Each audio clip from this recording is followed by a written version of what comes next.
Hello and welcome to another episode of the Adobe Creative Suite Podcast. My name is Terry White, and in this episode we're going to take a look at 10 random tips for Illustrator CS5. That's right, just 10 tips off the top of my head, no particular order, no particular reason, just 10 random tips. Actually, there is a reason, to help you use Illustrator better. Now, most of these tips, some of these tips actually take advantage of CS5. However, some of these tips work in multiple versions. So if you're not on the latest version, you'll probably still benefit from some of the tips you're going to see here. So let's dive right in.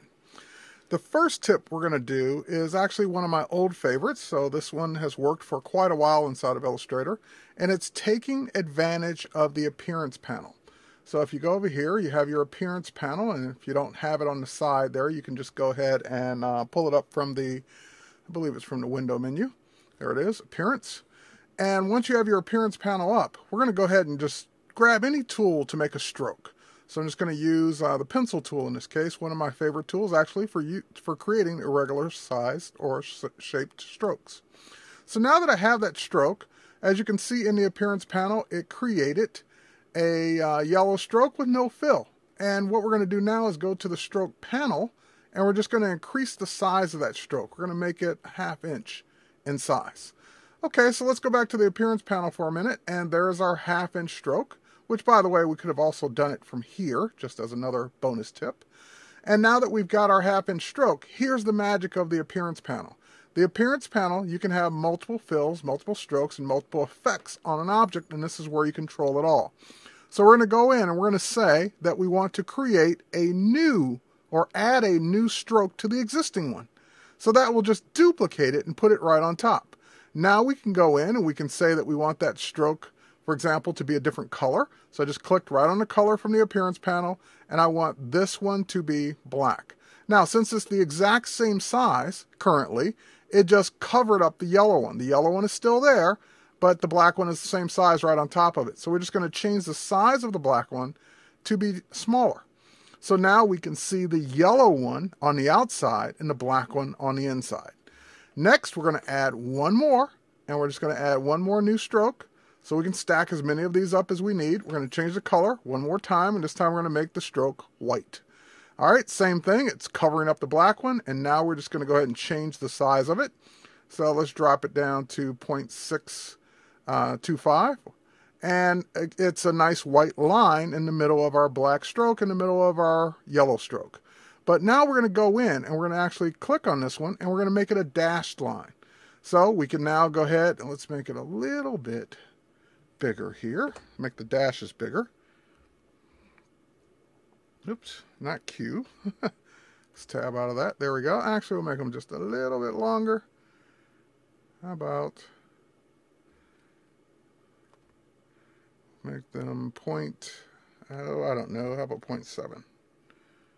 Or actually 0.3 instead of 0.03. There we go. And so now we've got our road. That's it. That's just that easily we created a road that is one single path. So this means that if we reshape it, which you can do, another bonus tip with the pencil tool, is you can take an existing stroke and just reshape it to your heart's content. And you can now reshape that one path without having to deal with 3 separate paths to create an effect. So that was tip number 1. Tip number 2, we're going to go ahead and switch over to our selection tool. And I have 3 objects here. I have 3 rectangles. And these 3 rectangles are, of course, stacked on top of each other with the green one being on top. But what if your objects were covering each other and you needed to get to an object that was below in the stacking order? Well, in previous versions of Illustrator, you might have used layers or you might have moved it out of the way to get to it. But now you can actually command click on the Mac or control click your way through to cycle through the objects underneath. So I know there's an object right here. Hold down the command key and click. And there we go. And I get the object. Click again, click, I get the object. Click again, I cycle through all 3 objects until I get to the one I want. Now that I'm on the one I want, I can move it, adjust it, size it, and it's like I'm working on the one that's underneath that I can't even see. So that was tip number 2. Let's go over to a different document here in CS5. I've got my tab documents here, and we're going to do 2 tips in this document. Well, actually, we're going to do several tips in this document. But the first two are going to revolve around copying. So I'm going to go ahead and select this text. And I've got the text selected. I'm just going to go up to Edit and Copy. Now, when I select a different artboard, there's a new command inside of Illustrator called Paste in Place. This is one of my favorite new commands. Comes from InDesign and other apps that have had it for a while. But when I do a paste in place on the other artboard, it just simply pastes that artwork in the exact same spot on the artboard where I need it. Well, that's cool, but we can take that one step further. We can now go in Illustrator CS5 and say paste on all artboards. In other words, take that same graphic that I'm going to need on the different pieces that I'm compiling here and just paste it in the same spot on all artboards. So that was tip number 3 and tip number 4. Now let's go ahead and take a look at this particular area of the document, and we'll deal with tip number, let's see, this is going to be tip number 5. So we'll just grab our selection tool. And one of the cool things is that people used to struggle with all the time is joining unclosed objects, especially if you couldn't really find the 2 points because they were so close together. Well, now if you hit Command J on the Mac, it will just join them, or Control J on Windows. It will just do it for you. That's cool and great and useful. And again, I'm going to be using it all the time. But what if you had two objects that you wanted to join together that aren't even close or touching? So there's space between these that I would normally have to, work my way around to get them to touch so I can join them. Not anymore. I can just hit Command J once, and that will join the first path. And if I hit Command J again, that will join the second path, making this now one closed object. So that was tip number 5, joining multiple objects at once. Now let's go to tip number 6, which is dealing with 9-slice scaling. Now, 9-slice scaling is typically something you do in Flash. And let me explain what this means.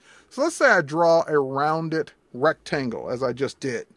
And of course, the corners are nice and rounded. But the problem is, if I now grab my selection tool and I reshape that object, see how my corners get distorted because of the way I'm shaping it? In other words, it's stretching the corners out into a kind of an unattractive way. So let's go ahead and undo, put it back to the way it was. Let's go to our symbols panel, and let's go ahead and just simply add this in as a new symbol. And here's the beauty of it. We'll call it whatever we want, round it, rec. Okay, and we have this new option now inside of Illustrator called Enable Guides for 9-Slice Scaling. So we'll just go ahead and turn that on, click OK. And now that we have that symbol, we can go ahead and delete it, by the way. Actually, yeah, well, we'll leave it. All right, so anyway, let's go, we'll delete it. Let's go double click on the symbol we just created. And this is what it means by the guides for 9-slice scaling. You can adjust these guides to basically eliminate the areas that you don't want stretched. So I'm just aligning the guides to basically eliminate the rounded corners. So I want everything that's within this guide to be stretched, everything within this guide to be stretched, everything outside of the guide not to be stretched. So then I'll just back out of this. And now when I pull this symbol out onto the page and I resize it, I don't get stretching. I don't get nearly the amount of stretching or any stretching that is not happening within the guides. So this way, no matter how big I make this or how small I make it, my corners will remain the same, not stretched. Okay, so that was tip number 6. Now let's go over, actually let's zoom out. We have our multiple artboards here. And let's talk about something new in CS5, and that is the ability to name these artboards. So, visually I can look at these and maybe say that this is going to be our letterhead, envelope, and business card. But what if I really wanted to name these artboards so someone coming in after me would actually know which one's which, especially if they were the same size?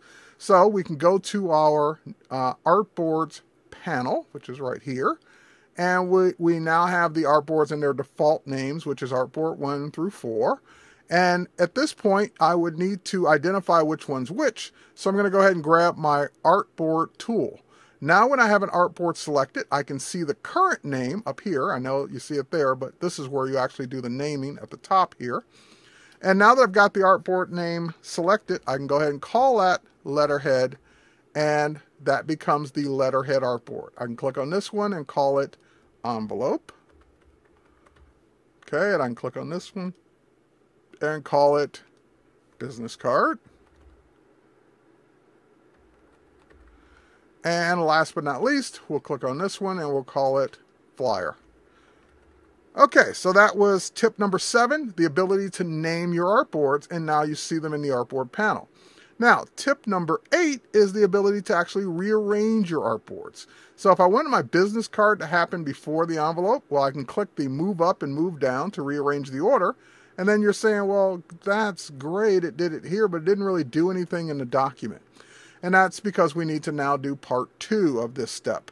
And that is, once you get them in the order you want, then you can go to the flyout menu for the artboards panel, and you can now say rearrange artboards. And this will allow you to rearrange them in the order you specified and however you want them laid out.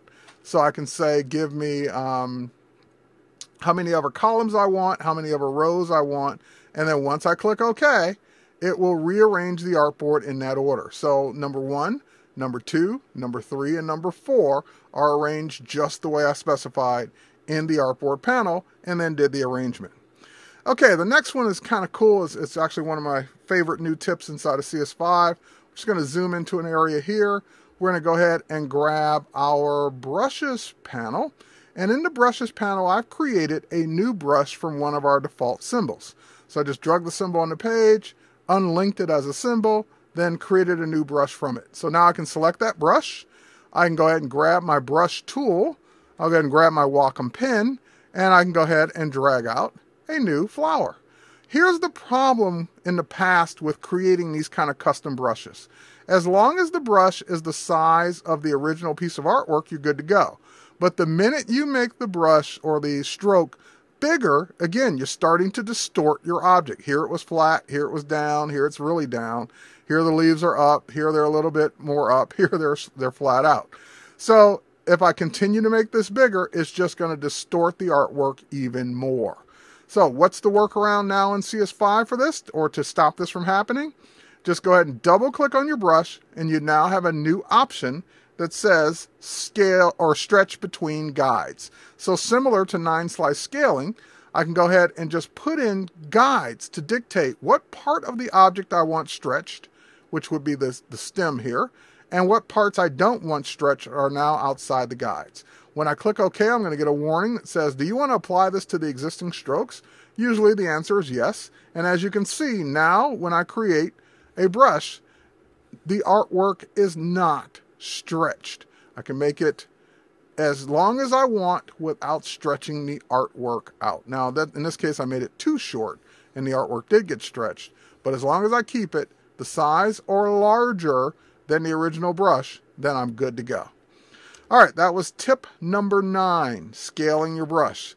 Last but not least, tip number 10, we're going to go ahead and view this document, this last document here, where I've got this dashed stroke, just like we did before. But here's the problem in this case. You notice how the dashes are really not lining up in a good spot on the corners of the arrow here? And this is because the dashes up until now have always been mathematically perfect. They're the exact size you specify and the exact spacing between the gap, or the gaps between the dashes as you specify. Now I can go into my stroke panel and I get a brand new button. So the default is preserve exact dash and gap lengths. In other words, mathematically perfect. And then this next one, align dashes to corners and path ends, adjusting the length to fit. Make it look better. In other words, that's my favorite choice. Just make it better. So the minute I click this button, my dashes will now align perfectly to the corners, even though it may need to stretch the spacing out to make that work. It's not mathematically perfect anymore, but guess what? It looks better. So that's it for this episode of the Adobe Creative Suite Podcast, 10 random tips for Illustrator CS5. Hope you enjoyed it, and catch you next week.